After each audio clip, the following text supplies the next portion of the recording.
First of all, why don't you tell us why you are opposed to Canada easing its marijuana laws? Look, Canada can make whatever laws it wants. It's a sovereign nation. The issue for us is that Canada has become a major supplier of certain drugs. High-potency marijuana in British Columbia, the RCMP told me when I was there a couple of weeks ago, they estimate the business is $5 billion and growing. We don't want to restrict the free flow of commerce more than is absolutely necessary. But John Walters says the U.S. is being left with no choice but to crack down at the border because of the Canadian government's attitude.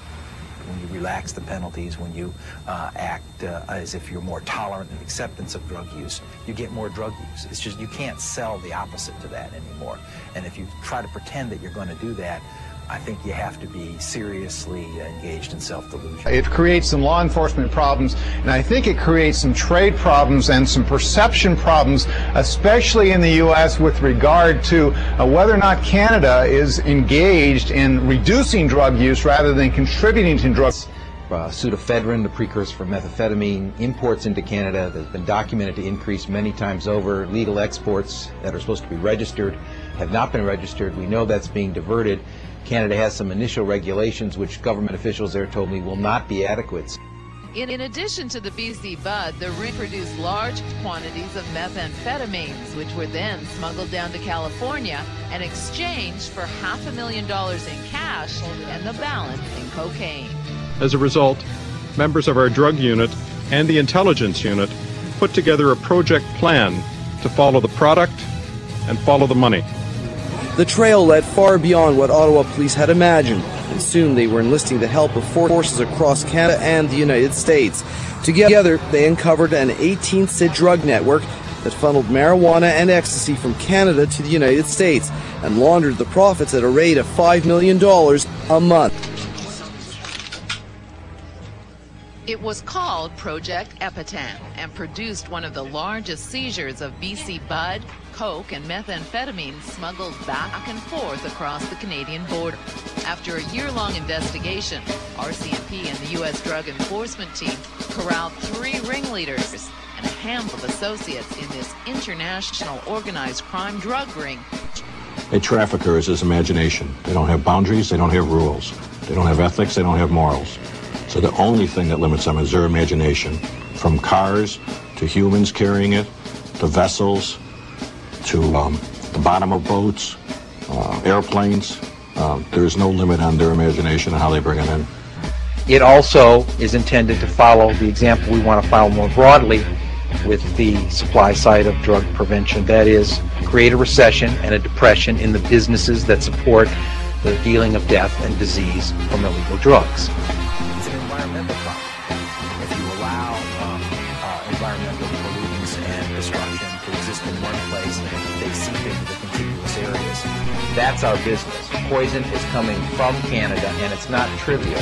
And that, he says, is a form of harm that amounts to a kind of chemical warfare.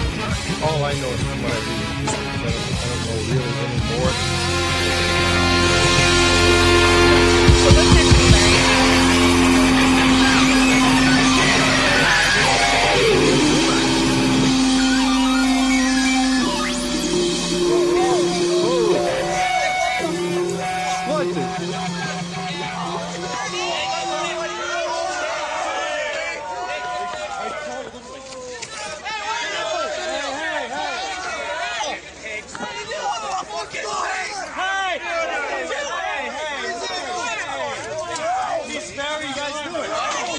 Bill C-17, an act to amend the Contraventions Act and the Controlled Drugs and Substances Act, and to make consequential amendments to other acts, be referred forthwith to the Standing Committee on Justice, Human Rights, Public Safety, and Emergency Preparedness. The former bill on marijuana in June of 2003 was accompanied by an announcement of a renewal of Canada's drug strategy, providing $245 million over 5 years. But I want to point out that that commitment fell far short of that was recommended by the Special Committee and is barely half of what was promised by the Liberals in the 2000 election. Before the last election, the Bloc Québécois and the NDP generally supported the bill.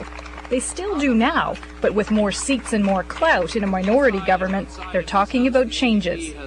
One is to try and get some provision for amnesty for the approximately 600,000 Canadians who have a criminal record as a result of simple possession for marijuana. The bill is no different from the one tabled before the election. Justice Minister Irwin Cotler says the goal still is to crack down on growers and dealers.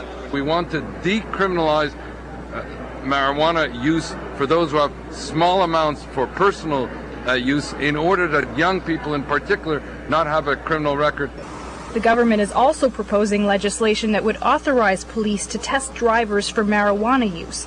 The first check would be similar to a sobriety test used for alcohol, possibly leading to a blood or urine test. It's very, very important. It's an important tool.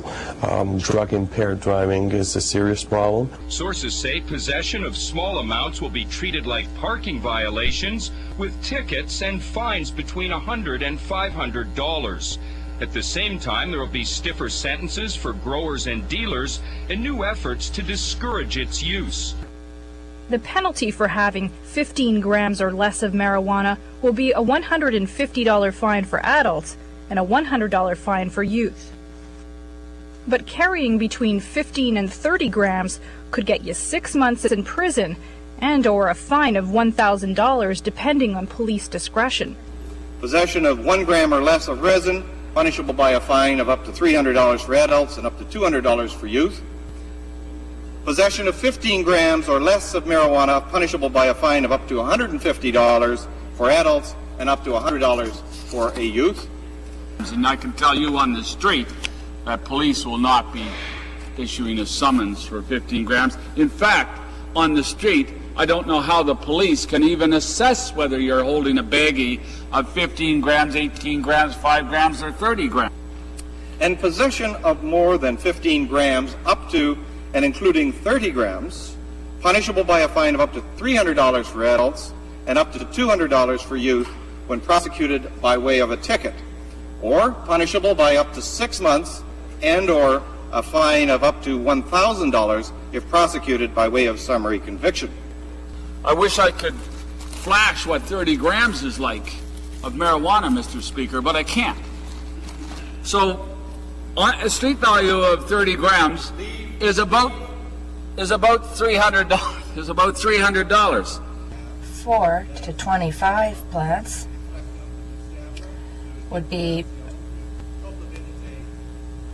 This would lead to a summary conviction and up to 5 years less a day, and up to 18 months imprisonment and up to $25,000 fine on summary conviction. Mr. Speaker, I'm proud to say that the federal NDP has long advocated for the decriminalization for marijuana, and I believe that we're the only party in the House that actually, at our party convention, has a resolution and a policy for decriminalization. If you have, say, 2 or 3 plants on the windowsill, you would not be considered a grower. You would not be considered a criminal who would be growing the plants to send out the marijuana onto the black market and profit thereby. They wanted to avoid this type of thing, and I'm quite happy to see that this has been included in my bill, and I'm quite happy to see that my NDP colleague has worked hard for that, as well as the Liberal colleagues who, for one time, have worked to pass something like this that is reasonable.